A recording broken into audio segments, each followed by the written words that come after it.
खूप दिवसानंतर या तंदूरचा वापर केलाय आणि मस्त तंदुरी बर्गर बनवले आणि हे बनवणं खूप सोपं आहे। तंदूर नसेल तर तुम्ही तव्यात हे बर्गर बनवू शकता। पहिल्यांदा तर मी उकडलेले बटाटे सोलून घेतले, चॉपरमध्ये कांदा, सिमला मिरची, टोमॅटो बारीक करून घेतलं। आता हे बटाटे आहेत ते छान स्मॅश करून घ्यायचे। याच्यामध्ये हे बारीक चिरलेलं साहित्य आहे ते टाकायचं।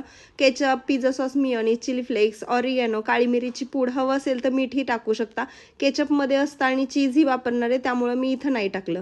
नंतर तंदूर घेतला, त्याच्यामध्ये बर्गरचे बन आहेत ते कट करून घेतले। आता हे मिश्रण आहे तर ते मी डायरेक्ट लावते, तुम्ही इथं चटणी वगैरे किंवा सॉस, मियोनीज एक्स्ट्रा लावू शकता। आता बर्गर बनवते म्हटल्यानंतर विचार केला की फ्राईज पण याच्यामध्ये बेक करूयात, होतेत की नाही ते पाहूयात। पण खूप छान बेक झाले होते आणि याच्यामध्ये मी थोडं पण ऑइल घातलं नाही।